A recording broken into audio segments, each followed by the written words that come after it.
Have you ever felt like everything had lost its meaning? That no matter what you did, nothing seemed to have direction? That you were going through something so painful it left you empty inside, as if your soul had gone quiet?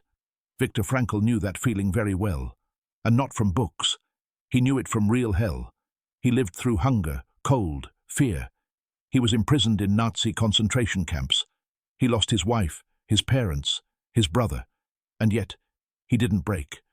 Not because he was stronger, but because he found something that held him up from the inside. A purpose, a why. Viktor Frankl was a neurologist, psychiatrist, philosopher, and Holocaust survivor. He was also the creator of logotherapy, a form of psychotherapy centered on the search for meaning. And for him, human suffering, no matter how deep, could become a source of growth if we go through it with meaning.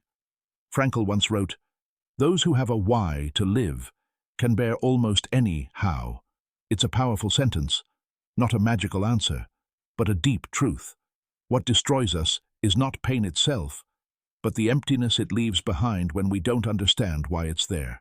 When suffering feels absurd, pointless, directionless, it hollows us out.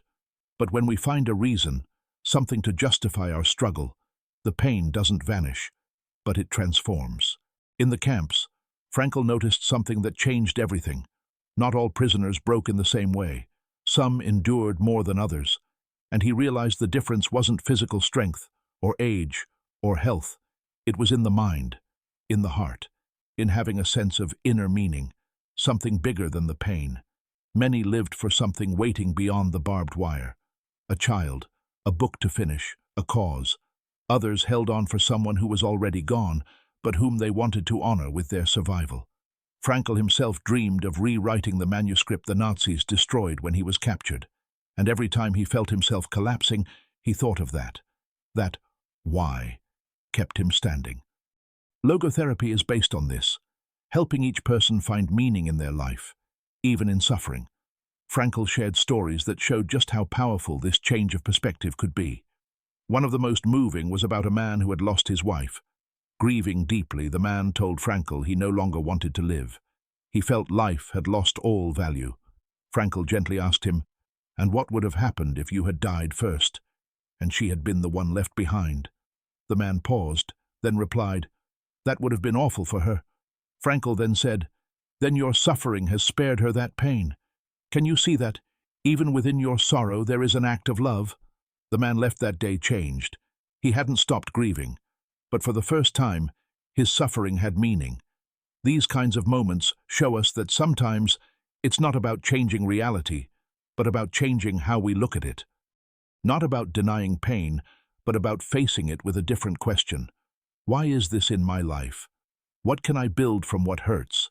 Frankl believed there were three ways to find meaning: through work or creation, through love, and through suffering. This idea was radically different from what many of his contemporaries believed. Freud thought we were driven by the pursuit of pleasure. Adler said we were chasing power. But Frankl disagreed.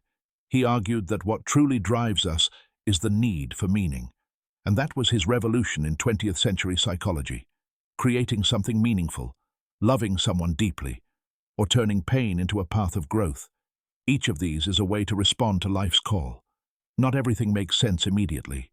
There are things that hurt, things that seem to have no explanation. But Frankl believed that even when the meaning isn't clear, our job is to keep searching, because giving into the idea that life is meaningless is what really breaks us, and there's nothing more paralyzing than believing that nothing matters. Frankl also spoke of love as a source of meaning. He said love is the highest goal to which humans can aspire. Even in the darkest moments, thinking of someone you love can keep you alive. In his case, the memory of his wife gave him strength. He would speak to her in his mind, feel her presence beside him. And that, he said, was more powerful than any medicine. One of the most remarkable things Frankl described was how, even in extreme conditions, humans could hold on to their dignity. He saw prisoners who shared their last crust of bread, who comforted others, who chose compassion in the face of cruelty.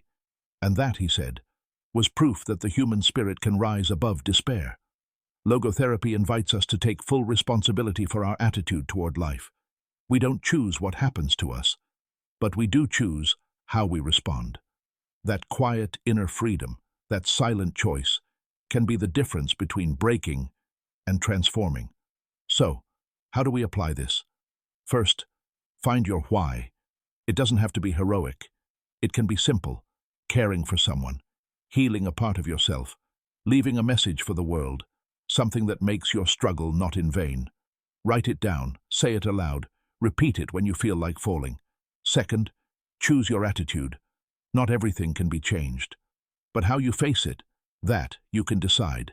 That's your power. You don't have to be strong all the time, but don't give up completely. You can cry, you can pause. Just remember, even the pause is part of the path. Third, share your story. There's power in turning wounds into wisdom, in saying, "This happened to me. It hurt, but now I use it to help someone else." That's how suffering becomes legacy.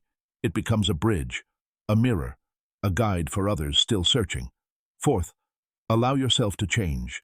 Frankl taught that when we can't change what's outside, we're called to grow within, to become a deeper, freer, more compassionate version of ourselves. If you're going through a dark moment today, remember this: it's not pain that destroys you. It's feeling that there's no reason for it, and meaning isn't always obvious. Sometimes it's something we build, with time, with choices, with a quiet kind of hope. Hope that what hurts today can become the strength of tomorrow. Some paths feel broken, but lead to places we never imagined. As Frankl said, when we are no longer able to change a situation, we are challenged to change ourselves. And you can. Maybe not today, maybe not with certainty, but you can. And that, in itself, is a form of hope.